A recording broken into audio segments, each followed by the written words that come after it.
Perdón, buenas tardes compañeros. Les quería comentar que ya Decanatura publicó el día del examen parcial que, bueno, ya publicó calendario para los exámenes parciales para que tengan en cuenta que nuestro examen parcial va a ser el día 27 de agosto a la hora de nuestra clase.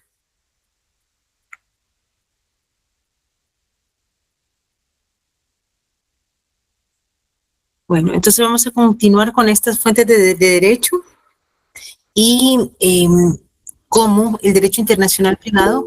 Sí, Marta Lucía, cuénteme. Buenas tardes, licenciada. Solo una pregunta, ¿cómo viene su examen o cómo es su dinámica? Solo como para tener una idea. Compañerita, fíjese que en las dos primeras clases yo les expliqué a cada uno de ustedes cómo era. No sé si usted no estuvo en clase o no Fíjese que llegó. no, licenciada, yo llegué hasta la siguiente semana del inicio de clases. Vale. Yo les expliqué que hay una fase de pregunta directa, una de selección múltiple y una de verdadero y falso. Cada una va a tener el puntaje que se asigna y deben de completarlo para poder hacer el examen. Va a ser presencial. Por eso les pregunto si hay alguna duda en clase, porque el día de si veo a alguien copiando y todo, pues le retiraré el examen, que es lo que ha establecido la normativa de la Universidad de San Carlos. Entonces, yo les pido en cuanto a eso, si tengan, primero por principio que lo hagan, y segundo porque creo que trato de darle la clase lo mejor posible, y si tienen dudas, por favor, no sientan pena en preguntar. Ok, muchas gracias, licenciada. Vaya. Bueno, ahí tenemos como fuentes perdón, mi compuesto se me olvida a veces. Tenemos como fuentes del derecho internacional privado, la ley interna, la costumbre, con esos dos elementos objetivo, que es la imperata consentuda y el opinio juris necesario, el tratado, la jurisprudencia. Y acá podemos, en la jurisprudencia, la doctrina, la tradición romano, y algunos tratadistas de derecho internacional privado consideran que una clasificación más adecuada es hacerla entre derecho internacionales, fuentes internacionales y fuentes nacionales.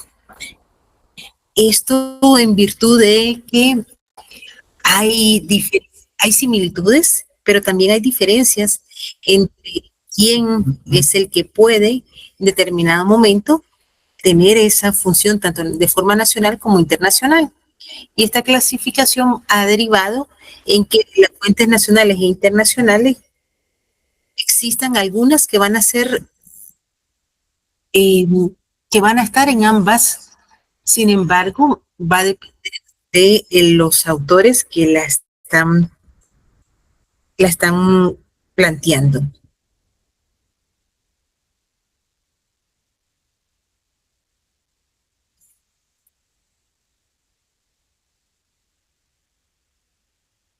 Entonces, por ejemplo, nuestro catedrático de la Universidad de San Carlos, el licenciado Carlos Ochete, consideraba que las fuentes del derecho iban a ser la ley interna, la costumbre, el tratado, la jurisprudencia. Acuérdense que estamos hablando de jurisprudencia en la doctrina, como lo establece el artículo 620 del Código Civil, como lo establece la Ley de Amparo y Exhibición Personal, y constitucionalidad, la doctrina y otras fuentes. Estas otras fuentes del derecho, cuando no tenemos elementos que llenen todos los requerimientos, vamos a irnos a los principios básicos del derecho. ¿Se recuerdan cuáles son estos? O por lo menos algunos.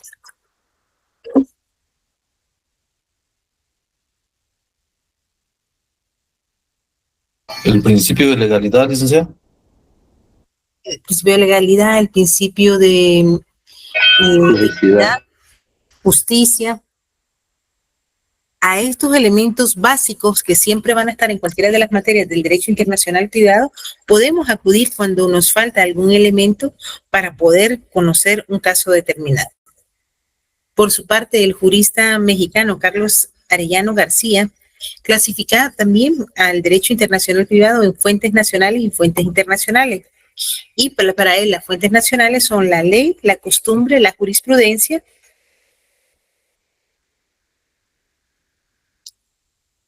y las internacionales son los tratados, la costumbre internacional y la jurisprudencia internacional. ¿Por qué hace énfasis en esta costumbre internacional? Porque, por ejemplo, la Convención sobre los Derechos de los Tratados nos remite a esas fuentes del derecho internacional en las cuales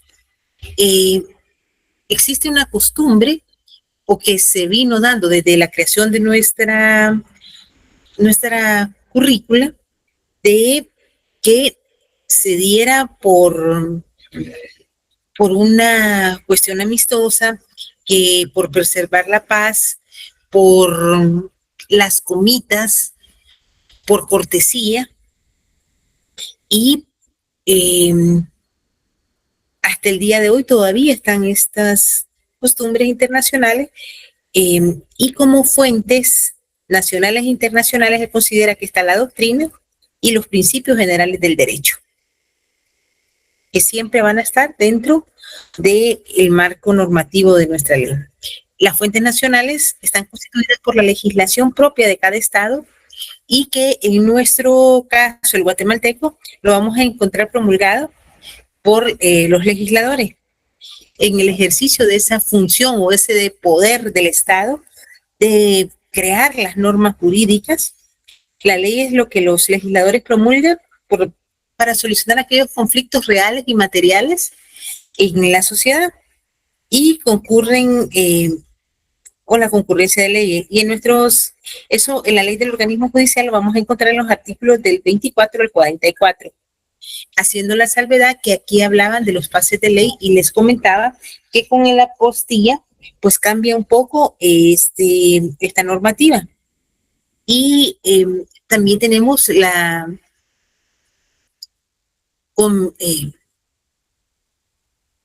Convención de Derecho Internacional Privado, el Pacto de Derecho Internacional, o Código del Bustamante. Ya le estoy cambiando el nombre. El Código de Derecho Internacional Privado, el cual Guatemala, si ustedes pueden verificar, lo ratifica, lo asume y crea una ley interna que llena todos los parámetros de este Pacto de Derecho Internacional Privado, que en su momento él legisló y aceptó como tal. Las costumbres como fuente nacional es el actuar o repetición uniforme, por eso es la parte objetiva y prolongada en el tiempo de ciertos usos y actos contenidos, actos jurídicos, porque hay hechos de la naturaleza que pueden causar alguna necesidad de legislar. Por ejemplo, cuando se dio el huracán Mitch, causó hechos de la naturaleza que tuvieron una envergadura en la realidad nacional, y no solo de nosotros, sino también de Centroamérica. Pero hay actos, por ejemplo, el nacimiento de una persona, que es un acto eminentemente biológico, tiene una significación dentro del derecho internacional privado, porque, por ejemplo, si es una persona que nació en el extranjero, que es extranjero, pero sus hijos nacen en Guatemala, tienen el derecho de ser reconocidos o a ser reconocidos dentro de la legislación guatemalteca y optar a una segunda nacionalidad, la nacionalidad de sus padres. Pero en el caso de los cónsules y embajadores hay una diferenciación, porque ellos tienen la potestad de decidir si lo van a registrar como guatemalteco de origen por haber nacido en el lugar y el derecho del jus solius, del derecho de suelo, o por haber o por la nacionalidad del país a la que ellos están representando en esas funciones de embajador o de cónsul de ese país. Entonces vamos a ver que le requieren, para que la costumbre sea considerada una fuente formal de normas jurídicas, se requiere que ocurran dos elementos clásicos, el objetivo y el subjetivo. Y el elemento objetivo es la inverata consentuda, que es la práctica reiterada de una conducta.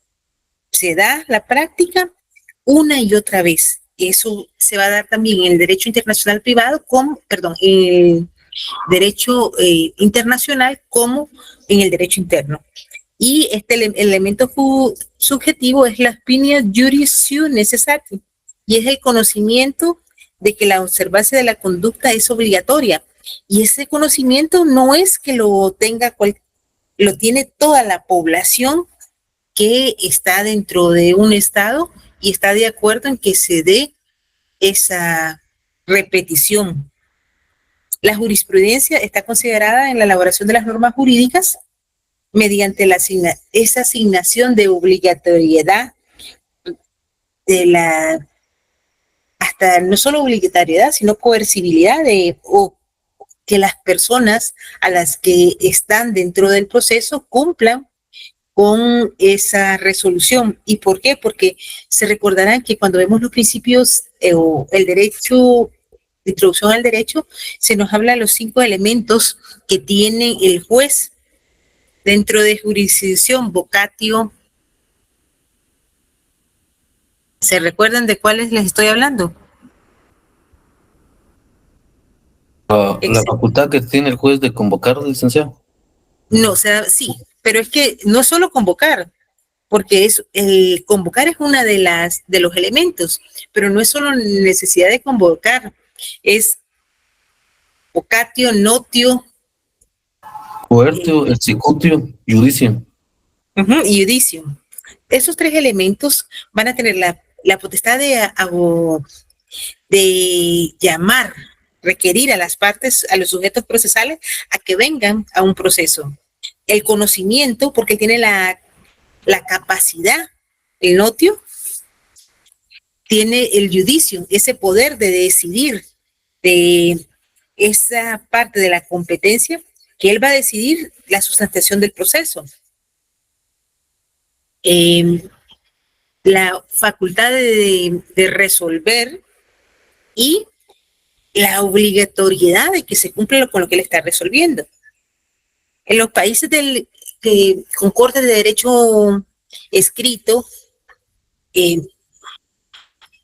vamos a ver que la jurisprudencia a la que la fuerza obliga de los precedentes tendrá como origen un precepto legal que les dote de vigencia y que determinará los requisitos para que la jurisprudencia sea obligatoria.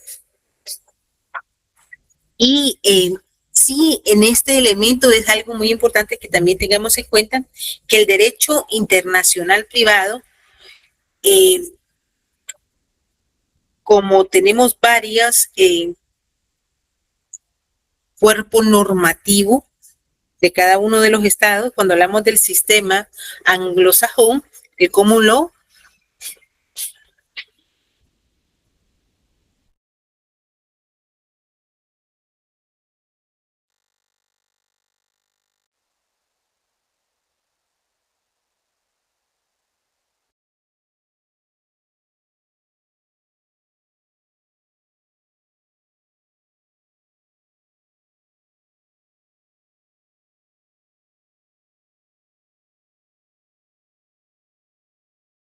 Licenciado, disculpe, silenció su micrófono.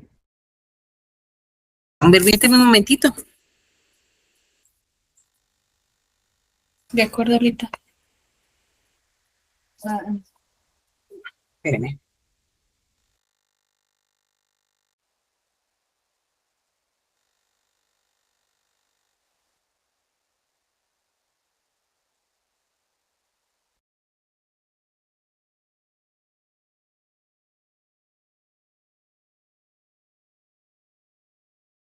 Vale.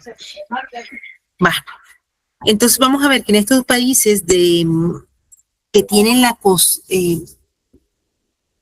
que tienen una costumbre más arraigada, si por ejemplo, si viéramos la legislación en los pueblos africanos y tipos tribales, vamos a ver que la costumbre de ellos es como identidad, como elemento para tener paz, muchas veces va a salir de lo que nosotros consideramos. Por ejemplo, hablábamos en cuanto a muchos países de corte africano y con una tendencia entre el Islam. Una de las prácticas, por ejemplo, que se da es que los padres deciden cortarle clítoris a los hijos. Y para ellos, dentro de estos tradición, esta costumbre, ¿qué creen ustedes? ¿Es normal? ¿Es barbarie? ¿O cómo lo verían ustedes desde este derecho que nosotros concibimos de forma distinta? Como una barbarie. Para mí sería como normal, sería una costumbre de ellos. Es una costumbre normal, pero ahí podríamos entrar en cuanto a que, por ejemplo, existe la Convención sobre los Derechos del Niño, pero habría que ver si estos estados partes dejaron o firmaron la Convención sobre los Derechos del Niño, pero en la realidad, en esos países, ¿ustedes creen que se persigue la mutilación genital y tiene un elemento cultural muy arraigado, muy machista? Porque ¿por qué creen que les cortan el clítoris?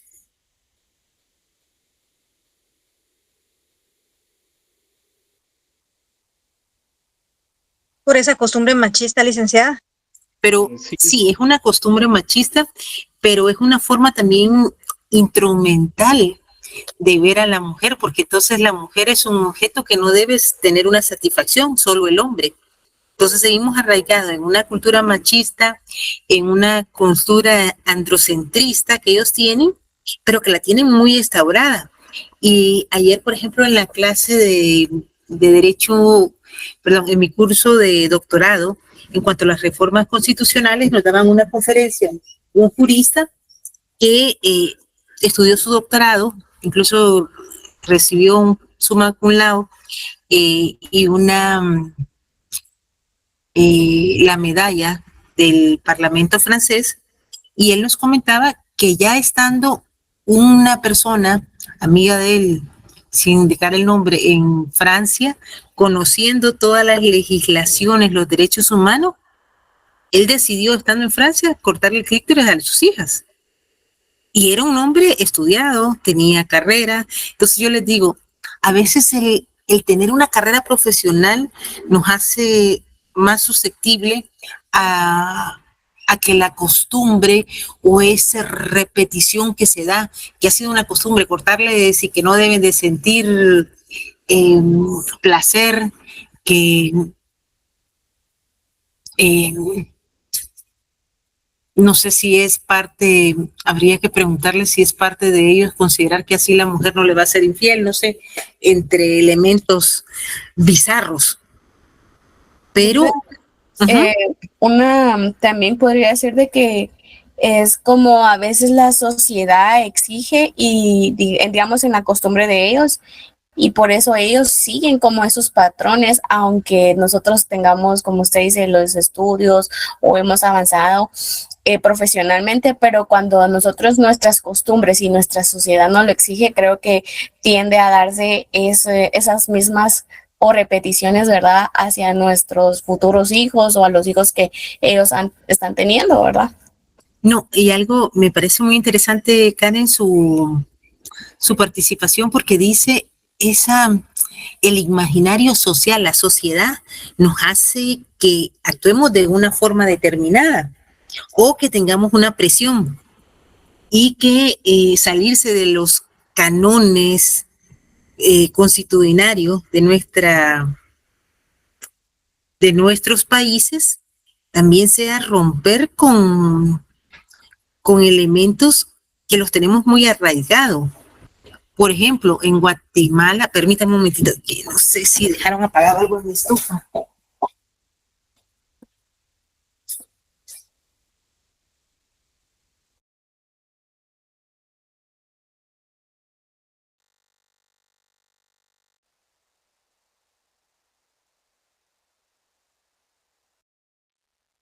Entonces, por ejemplo, en algunas comunidades del interior, yo fui fiscal de niñez, de adolescentes en conflicto con la ley penal, habían algunas progenitoras que para ellas era normal casar a la hija de 12, 13 años y recibían un dote que lo tienen instaurado, pero prácticamente una niña de 13 años, yo les diría, tiene realmente el raciocinio para saber que una relación sexual a ese momento no tiene biológicamente todo el desarrollo. Y mucho más en el interior, que ustedes sabrán que no todas las comunidades tienen todos los elementos de una nutrición adecuada. El ya unirla, y no solo la unen con personas de la misma edad, porque son muchas veces personas de edades mucho más avanzadas. Y cuando uno les pregunta a estas personas, lo que nos dice, pero mire, eso es lo más normal. Incluso hemos tenido casos dentro del Ministerio Público o personas que hemos conocido en el interior, en áreas sin menoscabar a la cultura, a las culturas ancestrales, en las que, por ejemplo, aparecen niñas de 12, 13 años embarazadas sin que se sepa quién es el progenitor, o que puede ser un incesto porque se da dentro de las familias y en el interior, lastimosamente, o a veces hasta acá en Guatemala se da, y no solo en Guatemala, en otros países también. Y a la hora de investigar, las personas lo que dicen, pero mire, si eso es lo más natural,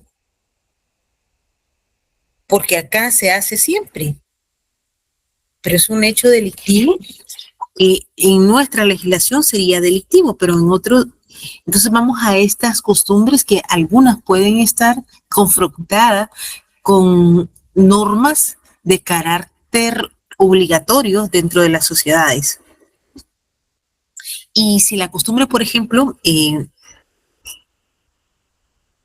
se ha determinado que va a ser un producto que se va dando de forma espontánea a través del tiempo en una sociedad, pero que esta forma fue morfológica, fue indefinida y fue, lo más importante, fue aceptado por la sociedad.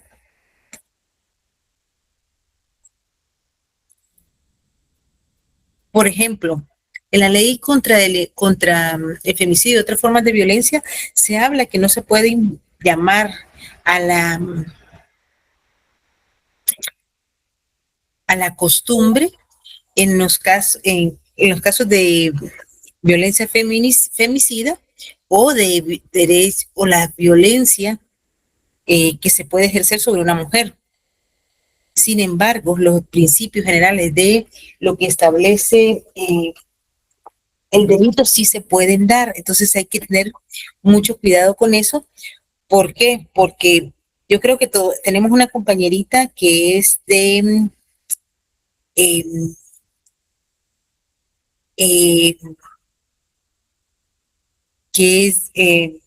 pertenece a un grupo originario, quiché, no sé, que ha estado en clase, no sé si ella está el día de hoy, para hacerle una pregunta.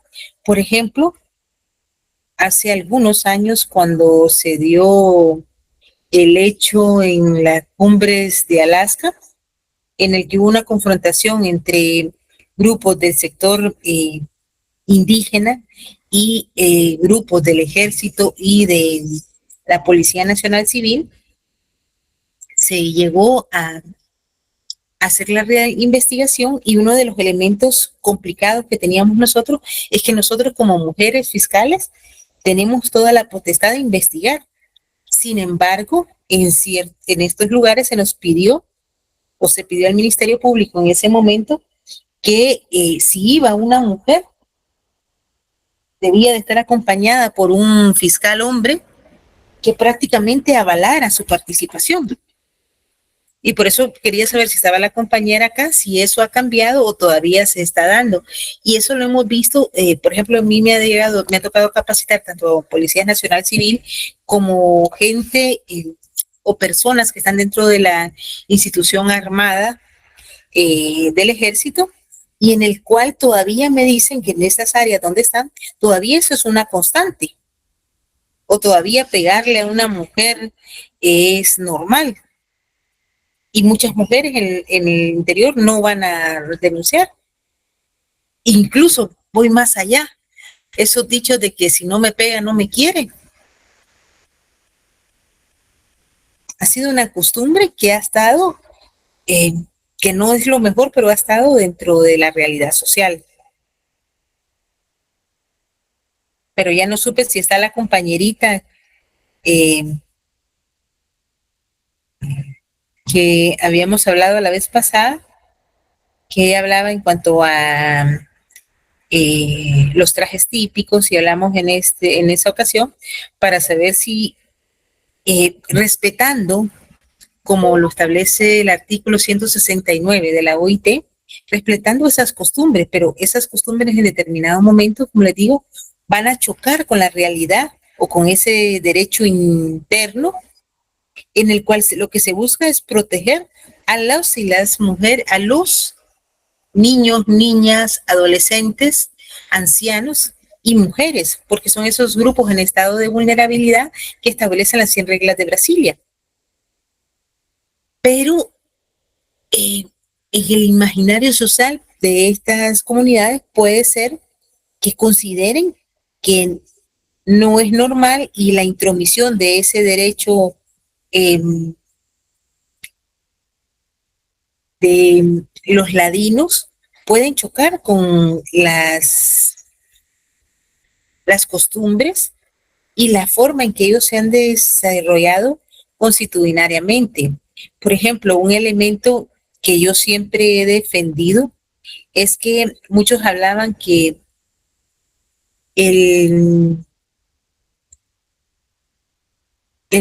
hay ciertos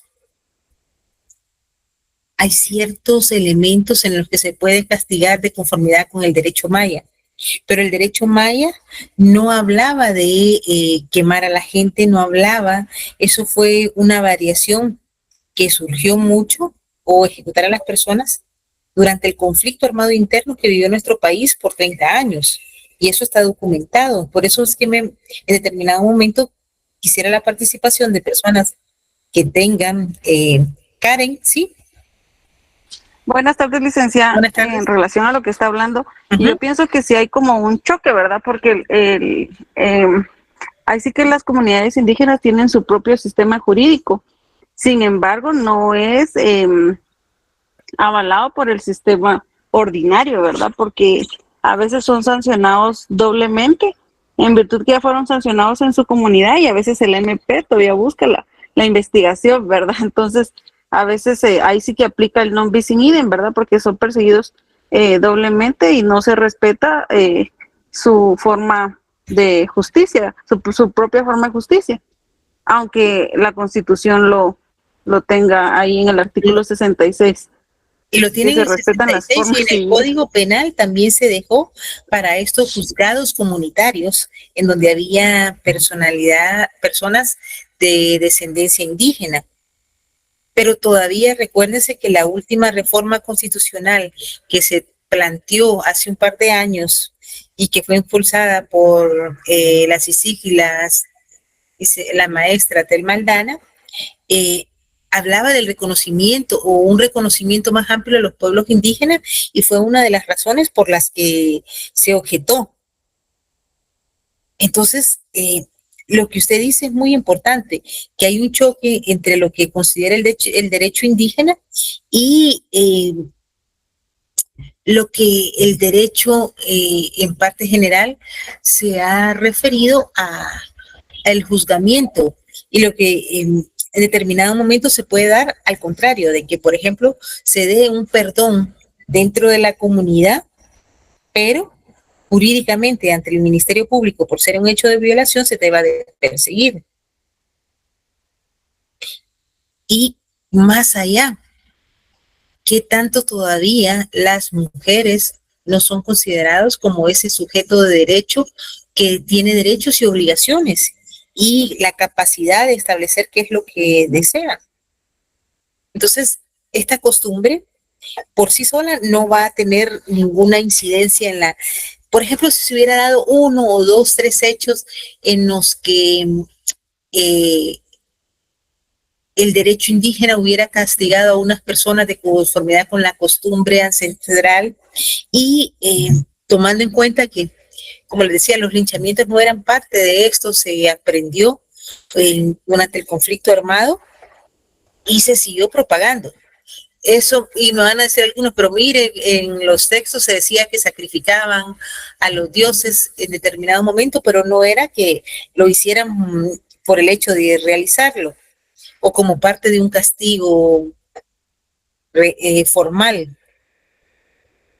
Y más allá, yo les diría, en cuanto a que estas costumbres también para que la colectividad lo acepte, para que la utilidad lo siga avalando, está esa afectación permanente de lo que yo considero que es la seguridad jurídica y cómo la voy a realizar. Yo les decía, por ejemplo, elementos que han sido muy importantes como nosotros tenemos leyes en cuanto a la defraudación tributaria, en cuanto al contrabando aduanero, en cuanto a la fabricación de cuya y la cuya como tal, dirían, bueno, algunas veces se dan en las fiestas de la facultad, pero la cuya como tal se tenía un efecto cuando están en una fiesta patronal y ahí no podríamos hablar que hay una defraudación al Estado, porque realmente está prevista como esa parte cultural. Ahora, si la están fabricando para evadir impuestos, ¿sí, Celeste? Hola, Ligda, buenas noches. Hola, buenas noches. Sí, he estado en la clase.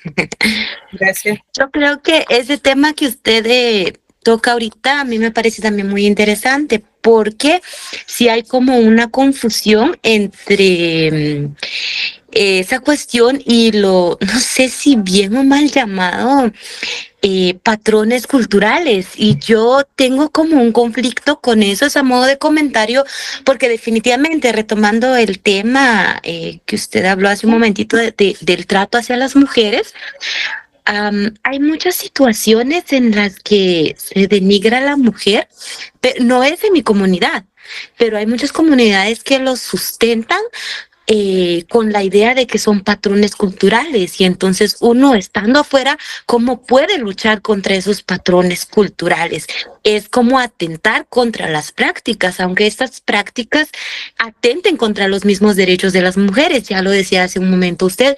A mí me llamó la atención hace poco tiempo que estábamos hablando de un tema con un compañero y me decía me contaba esta anécdota. Resulta que iban a heredar a los miembros de una familia. Entonces el hermano de él fue llamado a la reunión y el suegro le dijo, bueno, voy a heredar a todos mis hijos. Y como tú eres el esposo de mi hija, a ti te voy a traspasar los bienes que le corresponden a ella, porque tú eres el hombre. Y esto es hasta cierto punto causa gran intriga porque ni siquiera es el hijo de la familia. Y peor, pero, ¿qué pasa si él se divorcia y él fue el que heredó? Ajá, exactamente. Ese conflicto, pero Continúa, es como, es como esa violencia económica hacia las mujeres, pero bajo esa idea de que culturalmente es el el hombre el encargado de la familia. Entonces ahí hay una injusticia evidente. Según me comentó mi compañero, el hombre dijo que no lo acepto, que manos de su hija, yo voy a ayudarla a administrar, pero eso es un patrimonio de ella. Qué buena actitud. Pero otro en esas Pero es un hombre circunstancias. que reconocía y amaba a su esposa. Exactamente. Entonces, en otras circunstancias, otros pues hubiera aprovechado la situación, ¿verdad? Entonces ahí es donde entra justamente esta parte cultural que a veces no nos favorecen. Y yo entiendo mucho, o sea, en la parte de la violencia contra las mujeres que usted comentaba es bastante cierto. Y esto también se da no solo en las comunidades indígenas, sino en cualquier, pues en cualquier relación, podría decir yo. Incluso dentro de las comunidades hay como, no sé cómo llamarlo, pero por ejemplo yo estoy en un pueblo donde no hay gran desarrollo, pero tampoco estamos como en una situación extremadamente pobre o desconocimiento total. De hecho, estamos como en vías de desarrollo, ¿no? El pueblo sí, bastante turístico y todo. Entonces, no puedo comparar los conocimientos de las mujeres en materia de derechos de mi pueblo a la situación que viven las mujeres de la zona reina, del Quiché, por ejemplo, donde ni siquiera hay energía eléctrica, donde no hay ningún tipo de planificación familiar. Entonces, incluso dentro de las comunidades indígenas hay una gran diferencia. Y pues ahí entra mucho en juego todo eso que usted decía. A mí, personalmente, los patrones culturales a veces protegen o hasta cierto punto... Sí, pero te discriminan, ajá, pero no se puede hacer nada porque justamente es esa barrera que lo pone a uno en esta delgada línea de ¿estoy atentando contra una cultura o estoy tratando de reivindicar los derechos a cierto sector? Entonces, es lo que yo considero. Yo le aconsejaría que incluso tratarlo como un cambio de paradigma, un hito que se va a cambiar y que se va a tener que cambiar en algún momento. Porque si bien es cierto, estas posturas o estos patrones culturales, acuérdense que cuando hablamos en el derecho tenemos patrones morales, patrones culturales, patrones sociológicos, y aquí se da un elemento muy sociológico, un elemento muy cultural, y esta diversidad que tenemos de que podemos ser descendientes mayas, pero de diferentes ramas, y me identifico distinta y considero, en cuanto a la discriminación, que la discriminación entre una mujer pobre, analfabeta, igual en una mujer indígena, es una doble discriminación por el hecho de ser mujer y por el hecho de ser indígena. Igual en las mujeres pobres, porque tienen esa misma forma de ser, pero usted tocó un punto muy importante que sí hay que tener en cuenta, que no son solo las comunidades ancestrales las que tienen estas ideas, también las tienen algunas comunidades más ladinas y en todos los estratos sociales.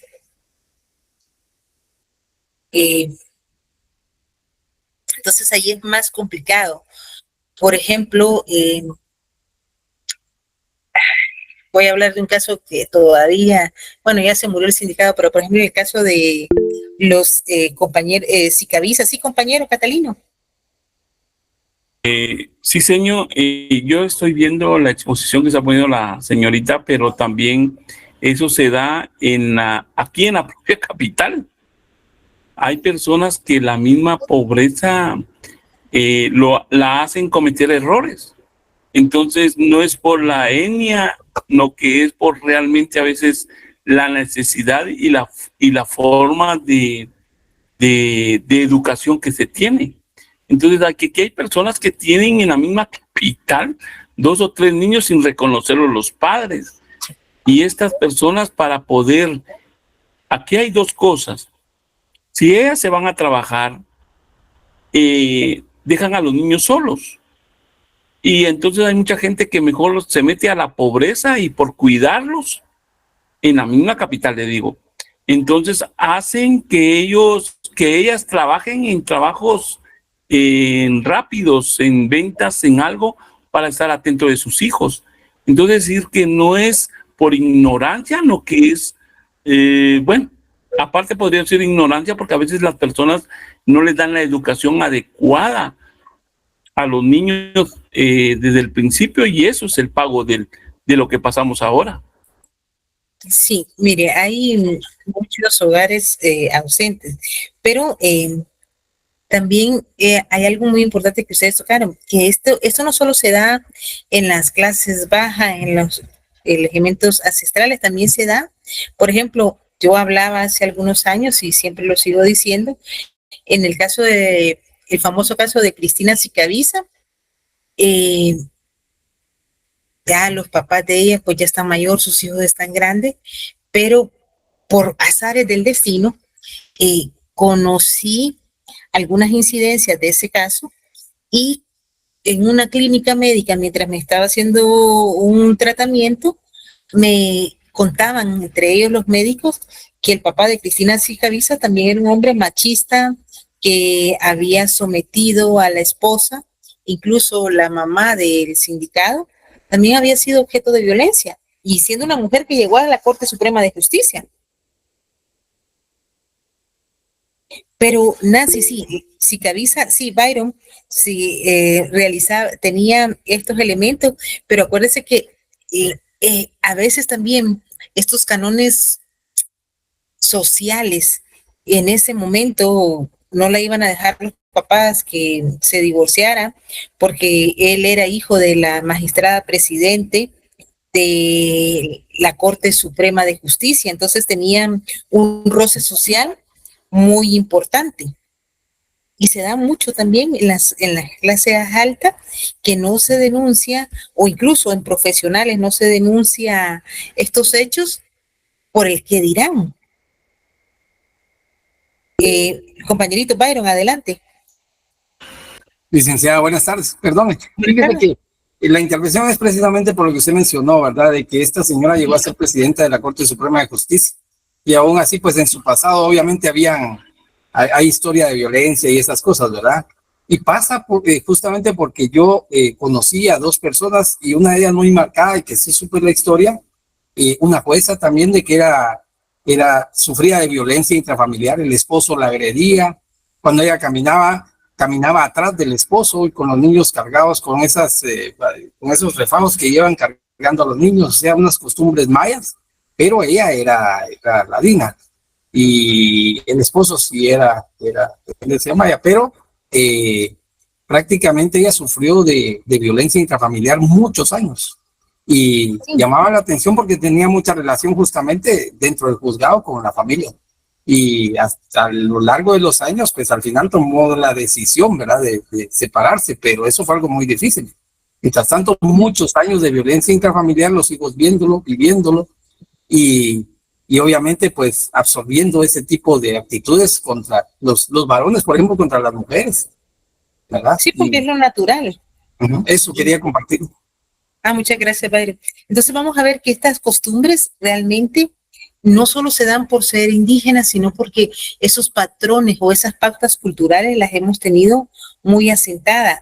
Y creo, voy a hacer una comparación con un país que democráticamente no tiene lo mejor, si lo tuviéramos que ver así, como es Nicaragua, pero que en materia de empoderamiento de las mujeres creo que sí tiene un cambio, a diferencia de Guate. Tal vez son menos la cantidad de cultura indígena, o lo que dijo la compañerita, que afortunadamente, Celeste, se tiene una alfabetización, se tiene acceso al estudio y un empoderamiento por mucho, ojo, no todos los padres, pero sí por muchos de los padres, de que las mujeres deberían de acudir a estudiar.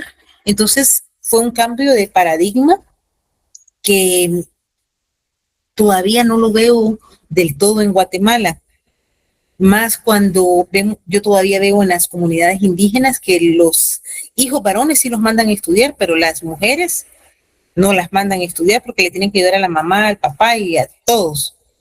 Entonces todavía esos cambios de paradigma o esas costumbres, si bien están reconocidas por el convenio de la OIT, el 169, ¿qué tanto va a ayudar al progreso de estas propias comunidades, al reconocimiento de sus derechos, o cuánto vamos a pasar 300 años más para que se les reconozcan esos derechos a las mujeres?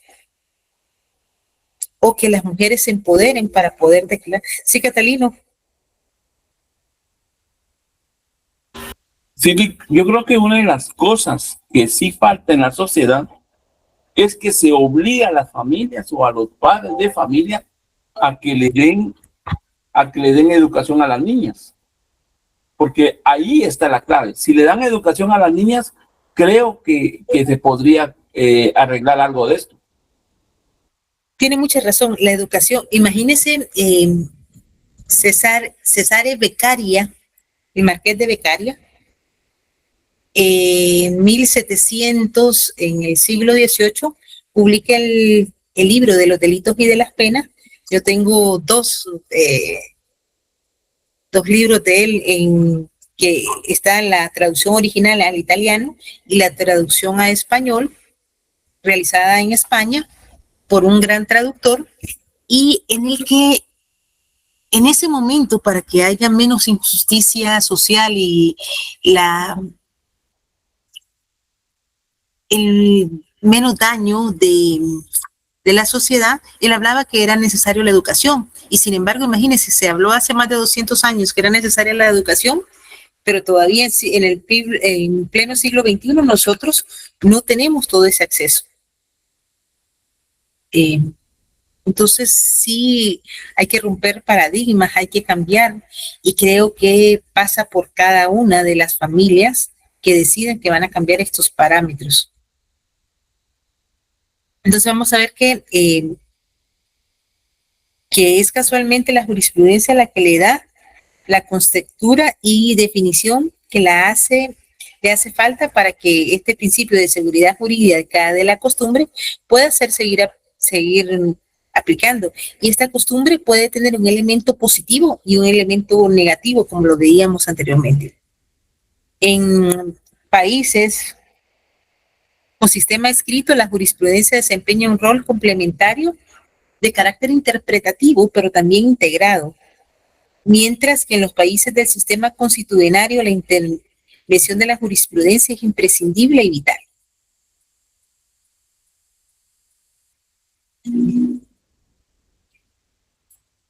Son fuentes formales del derecho internacional privado, aquella de que de cierta manera crea las normas jurídicas que obliguen a más de un Estado. El carácter internacional se lo da una fuente de derecho, o el hecho de que varios Estados partes firmen estos convenios, y que es susceptible de crear una norma jurídica que va a tener vigencia en uno de más estados. Pero aun y cuando puede haber una fuente de derecho internacional privado que crea una convención, por ejemplo, la Convención sobre la Nacionalidad, y en esa Convención de la Nacionalidad todavía se habla de estos pueblos apátridas, estas personas que no tienen patria. Entonces vamos a darnos cuenta que una convención puede tener un elemento normativo, novedoso, importante de reconocimiento, pero también dejar ciertos patrones constitucionarios en el derecho internacional privado arraigados, como les digo, los gitanos, los apátridas, o lo que pasó, por ejemplo, en Nicaragua, que expulsaron a personas que no eran afines al régimen de Ortega y les quitaron la nacionalidad, los pusieron en un avión y desde ese momento ya eran apátridas porque ya no tenían la nacionalidad nicaragüense, ya no les iban a extender ningún documento, pero sigue estando vigente. Entonces vamos a darnos cuenta que estas normas jurídicas van a tener cierta vigencia, pero en las mismas normas jurídicas, ante esas pautas de costumbre, de tan arraigada, van a seguir dejando ciertos elementos que todavía en pleno siglo XXI ya no deberían de darse. Y uno de los elementos que se habla para que estas personas apátridas no tengan esta nacionalidad es el hecho que, por ejemplo, nosotros tenemos la inscripción extemporánea, pero para que se dé esta inscripción extemporánea tengo que tener personas que demuestren que quién fue la partera, dónde nació, que den fe. Y se dice que estas personas no pueden dar fe porque nunca han estado, son nómadas o ciertas culturas nómadas que no pueden demostrar estos hechos. El jurista Ramón Orneo Orihuela consideró que son fuentes de derecho internacional aquellas que, atendiendo a este principio de seguridad jurídica de esta comunidad entre los pueblos civilizados, surgen en atención a las recíprocas conveniencias de sus súbditos. Y entre las fuentes formales del derecho internacional que vamos a estudiar en este curso son los tratados internacionales, la costumbre internacional y la jurisprudencia internacional. Los tratados durante mucho tiempo se ha afirmado que en virtud de un hábito arraigado de que los tratados como fuente formal del derecho internacional, como parte de ese soft law, de ese derecho suave, para cambiar esa idiosincrasia o ese elemento jurídico, pueda ser reconocido por los estados. Pero también esta fuente formal del derecho internacional no es propiamente una fuente, solo es el resultado del consenso expreso entre los sujetos de la comunidad internacional, entiéndase, los estados, los organismos internacionales, por ejemplo, la ONU, la Organización de las Naciones Unidas, entiéndase, la Organización Internacional del Trabajo, elementos como Save the Children y otras instituciones que nacieron a raíz de posterior a la Segunda Guerra Mundial, porque antes de la ONU se intentó en 1924 la Organización de Estados, que no tuvo éxito y que nació después de la Primera Guerra Mundial de 1910-1914 para prever esas violaciones, y sin embargo se da la Segunda Guerra Mundial y es cuando nace la idea de un orden necesario en internalización de los derechos humanos para proteger todas estas violaciones sistemáticas en las guerras y que surgiera un derecho penal humanitario en el que las personas, por ejemplo, los soldados caídos, se les respetaran los derechos por el quien los había capturado, pero no solo eso, sino a las comunidades que quedaban inmersas para no ser objeto de malos tratos. Y es el resultado, vamos a ver, de estos consensos entre los estados, entre las entidades que forman parte o que tienen una personalidad jurídica reconocida a nivel internacional y aceptada por los estados. Y estas normas jurídicas es el acuerdo de voluntades de entidades estatales soberanas y organismos internacionales para crear nuevas reglas de conducta. ¿Y por qué esto es importante? Porque la Convención sobre los Derechos la Convención de Viena sobre los Derechos de los Tratados nos refiere a esa obligación. Nadie me obliga como Estado parte a suscribir todo un convenio, pero si lo suscribo lo voy a tener que cumplir. ¿Por qué? Porque es ley entre las partes, porque nadie me forzó. O establecer si yo como Estado tengo la capacidad jurídica de cumplir con el mismo. Es por eso que el jurista Oppenheimer, en su libro Tratados de Derecho Internacional Público, parte de la base que el derecho internacional es el consenso de estos Estados miembros, de las comunidades de las naciones, de los Estados miembros de estos Estados miembros. Es evidente que debe existir o coexistir tantas fuentes de derecho internacional como hechos o como estados en virtud de los cuales puede llegar a existir dicho consenso. Y como las constituciones, que son el pacto social que rigen a una sociedad determinada, me gusta mucho esa definición que en su momento hizo Juan Jacobo Rousseau, donde nosotros como ciudadanos cedemos cierta cantidad, cierta espacio de nuestros derechos individuales al Estado a cambio de que ellos protejan nuestros derechos y nos sujetamos a ese imperio de la ley. También en ese mismo sentido, nuestros representantes, los gobernantes en turno que representan al Estado, van a suscribir estos convenios que debería de ser en beneficio de la población. El Estado mismo, que lo mismo que el individuo, puede prestar sus consentimientos, ya bien sea directamente en virtud de la declaración expresa o tácitamente al realizar actos que están dentro del convenio y comportándose como que no lo hubiera, si no lo hubiera consentido.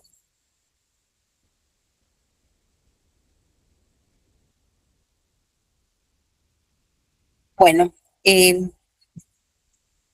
vamos a quedarnos en esta última, que es para el maestro Carlos Arellana García. Es las principales fuentes del derecho internacional internacional siguen siendo las siguientes: el consentimiento expreso que se da en los tratados, que se da cuando los estados concernientes un tratado estipulando ciertas reglas sobre la conducta futura internacional de estos sujetos procesales o de esos sujetos estatales y de sus conciudadanos, y el consentimiento tácito es el consentimiento explícito.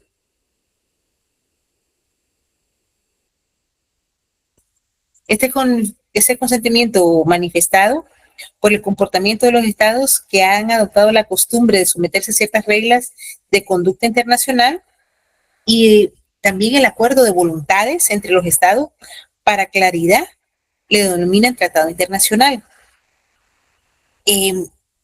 Recuérdense que en muchas ocasiones un convenio pide o requiere que el representante que está facultado pueda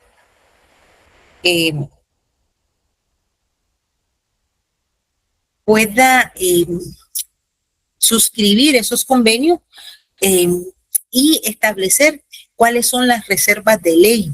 Las reservas de ley son aquellos elementos que un Estado parte puede determinar que no puede cumplir porque materialmente no tiene los recursos, porque habría un conflicto de interés en cuanto a esto, algunos elementos, por razón cultural, por razón sociológica, por razón económica.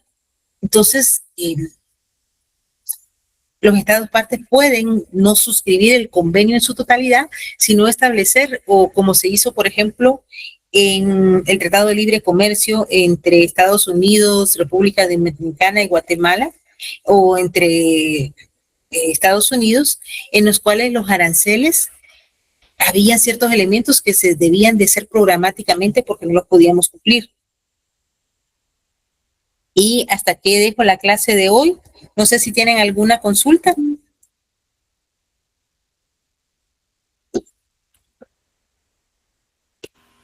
No, licenciada. No, Ligda, muchas gracias. Bueno, muchas gracias. Que tengan feliz noche. Igualmente. Feliz noche, licenciada. Feliz noche, licenciada. Feliz noche, que descansen. licenciada. Feliz noche, que tengan feliz fin de semana. Nos vemos el martes.